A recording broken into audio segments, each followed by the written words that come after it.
আজকে আমি মান কচু দিয়ে মিরকা মাছ রান্না করে দেখাবো। দেখেন আমি কচু নিয়ে নিয়েছি। কচুগুলো এবার খোসা ছাড়িয়ে নিয়ে একটু মোটা মোটা করে কেটে নেব। এই কচু দিয়ে রেসিপি বানালে আমার আর কোনো সবজির প্রয়োজন হয় না। আমি এক থালা ভরে ভাত খেয়ে নেই এই সবজিটা দিয়েই। আমার কাছে অনেক মজা লাগে। আর এই রেসিপিটা আমি একটু ঝোল ঝোল করেই বানাবো। গরম ভাতে এর স্বাদ অসাধারণ। আসুন এবার আপনারা আমার সাথে থাকেন। সম্পূর্ণ রেসিপিটা দেখার জন্য আপনাদেরকে অনুরোধ রইল। দেখেন আমি কিভাবে কেটে নিয়েছি। কেটে নেওয়া আমার প্রায় শেষই। এখানে আমি মাছগুলো নিয়ে নিলাম। মাছগুলো ভালোভাবে ধুয়ে নিয়ে এর মধ্যে আমি পরিমাণ মতো লবণ দিয়ে দিলাম আর 1 চামচ হলুদের গুঁড়ো দিয়ে দিলাম। এবার আমি একটু পরিমাণ তেল দিয়ে দেব। তেল দিয়ে এগুলোকে একদম মাছের সাথে ভালো করে মিশিয়ে নেব।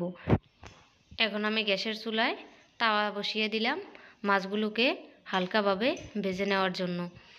তো এখানে আমি একটা একটা করে মাছগুলো দিয়ে দিলাম। তো আপনারা দেখতেই পাচ্ছেন মাছগুলো আমি অল্প তেল দিয়েই ভেজে নেব।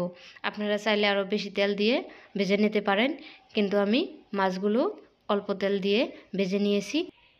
এক পিঠ হবার পরে আমি মাছগুলো আস্তে আস্তে করে উঠিয়ে নিয়ে অন্য পিঠে ভেজে নেব। তো আপনারাও দেখেন, আমার সাথে থাকেন। আমি সব রেসিপি রান্না করার টাইমে তেলটা একটু কমিয়েই রাখি। তো আপনারা একটু কমিয়ে খাবেন, এতে আপনাদেরও উপকার আসবে আশা করি। মাছগুলো ভেজে নেওয়াও আমার কমপ্লিট হয়ে গেছে। এবার আমি কড়াই বসিয়ে দিয়েছি। কড়াইয়ের মধ্যে পেঁয়াজ কুচি দিয়েছি। পেঁয়াজ কুচিগুলো একটু নেড়ে চেড়ে নিয়ে মাছগুলো দিয়ে দিলাম। এবার আমি 3-4টা কাঁচামরিচ কেটে রেখেছিলাম, কাঁচামরিচগুলো দিয়ে দিলাম। এখানে আমি এখন ঢাকনা দিয়ে দেব। 10 মিনিটের মতো আমি জাল করে নিয়েছি। এবার এগুলো হয়ে গেছে। এখন আমি এগুলোকে নামিয়ে নেব। কচুগুলো আমি আগে থেকেই ভাপ দিয়ে নিয়েছিলাম। তো আপনারাও ভাপ দিয়ে নেবেন। আর আশা করি বন্ধুরা আপনারা আমার পাশেও থাকবেন।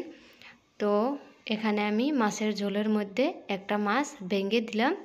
ভেঙে দিয়ে ভাপ দেওয়া কচুগুলো দিয়ে দিলাম। দিয়ে পরিমাণ মতো লবণ দিয়ে দিলাম। 1 চামচ হলুদের গুঁড়ো দিয়ে দেব আর কাঁচা লঙ্কা দিয়ে দিলাম। তো এবার সবগুলোকে আমি একদম নেড়ে চেড়ে মিক্স করে নেব। যখন আমি কচুগুলো ভাপ দিয়ে নিয়েছিলাম তখনই সেদ্ধ হয়ে গেছে। তো এখন আমার বেশি টাইম রান্না করতে সময় লাগবে না। তো কষানোও হয়ে গেল। এখন আমি এর মধ্যে পরিমাণ মতো জল দিয়ে 6 মিনিটের মতো জাল করে নিয়ে এবার আমি মাছগুলো একটা একটা করে দিয়ে দেব। তো বন্ধুরা যারা এই কচুকে ভালোবাসেন, তো তাদের জন্য এই রেসিপি আপনারা একবার খেয়ে দেখবেন। মুখে লেগে থাকবে, সারা জীবন মনে থাকবে এই রান্নার রেসিপিটা।